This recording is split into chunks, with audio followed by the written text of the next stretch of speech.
puts the 17 up into the number 2 spot, but still nobody able to catch the number 4 Home Hardware Chevy of Don Thompson Jr. I'll finish my thought there. Every time I want to talk about the 22, there's more action. But we got to mention the 22 now has a primary sponsor, tow truck in a box. And Todd Nickel goes around as the caution comes out for the first time here in the A&W 300. So Nickel in the Norton Chevy Monte Carlo was 1 lap down. And now he'll have to grab a gear and head back in the right direction. Got split by a couple of cars. We'll take another look at it. Down into turn 3, we're on board with Derek Lynch. Oh my, the 6 checks up and Lynch hits him. It's just a matter of 3 wide going to the corner. Nickel thought he was doing the right thing, and around we went. And in comes the 21 of Jason White, the 7 of Alex Tagliani. So some early adjustments for a couple of drivers as Don Thompson leads here in Sun Valley. Round 5 of the 2008 NASCAR Canadian Tire Series. The A&W 300 from Vernon is brought to you by Castrol Syntec. Unlock the power. By Mopar, authentic performance. By Duplicolor, the premium brand leader in automotive paints, primers, and coatings. And by Dickies, nominate your Canadian Worker of the Year. Well, Dave, the person who wins the Canadian Worker of the Year gets a brand new 2009 Dodge Ram 1500. Boy, the crew here works pretty hard. Maybe we should get in on the deal. Yeah, I think that would be a good idea. Well, the guy working pretty hard here tonight is the 4-car Don Thompson Jr. He leads DJ Kennington the field back to green here on lap 40 of the A&W 300. Oh, they're nose to tail in that top 3. We got a Chevrolet, a Ford, and Dodge. They are all single file with the only 2 cars going side by side now. Mark Dilley and Scott Steckley, but the duo behind them now jumping up side by side. Andrew Ranger and the 3 of Jason Hathaway.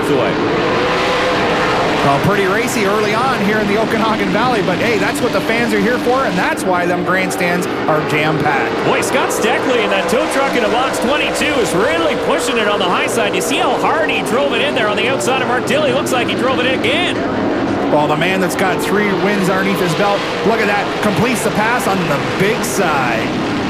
So Mark Dilley drops back a spot. There's the 27 and the 3 still going at it. The 27 of Ranger has gotten around the snap-on 3 of Jason Hathaway, but Hathaway still tucked up underneath that Ford Fusion's back bumper.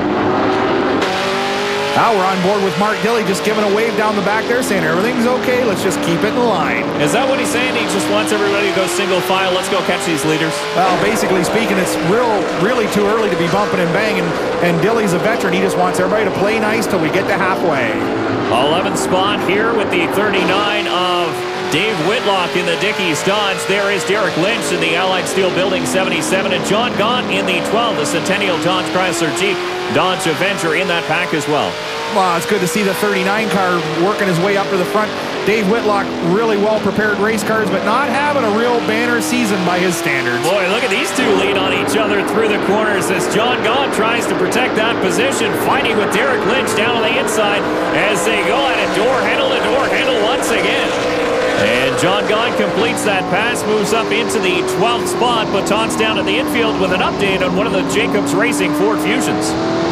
Problems underneath the hood of the number 7 car for Alex Tagliani. The crew preparing a distributor cap, spark plug wires. They think they have a miss. They think they have a problem and aren't getting full power to that car. We'll wait and see if Alex makes an appearance during the next caution period.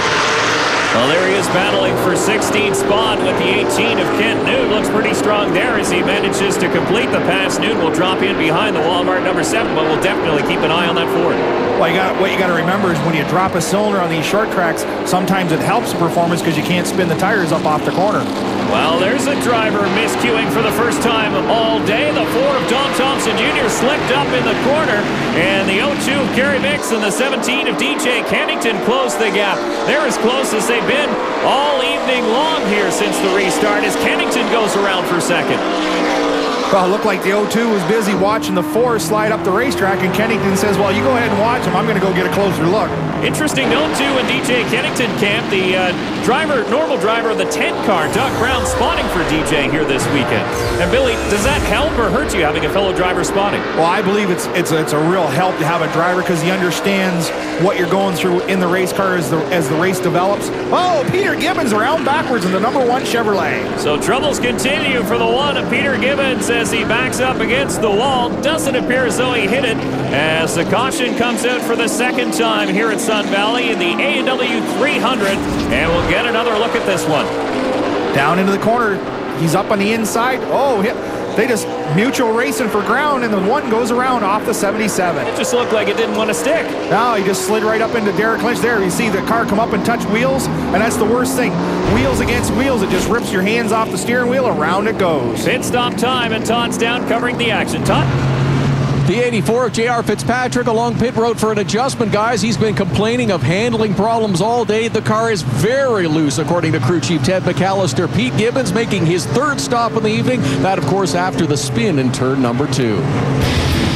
So under caution once again at Sun Valley. Don Thompson continues to lead. The man on the moves, Kennington. Welcome back to Sun Valley Speedway in round number 5 in the 2008 NASCAR Canadian Tire Series on TSN. Sean Gibbs ready with the green here on restart number 2 on lap 77. It waves, so we're back underway. Down into turn 1, side by side, Don Thompson Jr. in the preferred spot. There's that 17 Cascar Dodge, the mean green machine of DJ Kennington. And Kennington wants to get down. He can't because Kerry Micks has plugged that hole in the on-digital imaging Ford Fusion. Mark Dilley once again. He's been hovering around the front of the field, and he's there once again in 4th. Kerry Micks muscles his way into second spot, opens the door for Mark Dilley in the 9. And during that last... Here we go! With Kerry Micks making a move underneath the 4 of Don Thompson Jr. and Micks almost got together with Don Thompson, but he backed off, and they both stay straight as Thompson's still way up on the outside. Well, Don Thompson Jr. trying to work that high groove in. It does work around here, but it'll only work as the lights go down and the temperatures go down as well. And there's the 0-2. He's got position to turn 3. It's not quite working as well as he wants it to yet as Kerry Micks trying to steal away the lead. Here comes the Ford Fusion of Kerry Micks on the inside. Down into turn 1 one more time, side by side. See those cars with the way they got the chassis set up so soft, they really move around and just set them into the corner. They do it. Thompson gives him a root job going into turn 3. Into the wall goes the beyond digital imaging Ford Fusion of Kerry Micks.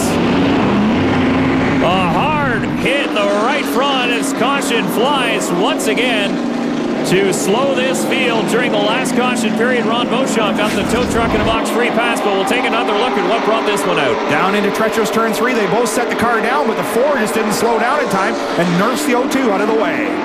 And Kerry Micks with a hard hit in the right front up against the wall as he comes down the banking and into the 4 car of Don Thompson Jr. Well, a little restitution on the way to pit road, but, you know, the way I see it, that was not really a racing move. That was just a little too aggressive. Another angle now. There he is, right in the back of the 0-2. Kerry Micks should be a little upset with the 4, Don Thompson. It looked like it may have been avoidable, but we'll never know. It's up to these two drivers to sort it out. That's the way he wants to play, eh? As Kerry Micks obviously a little dissatisfied with the driving of Don Thompson Jr., who continues to lead here at Sun Valley with 85 laps in the books.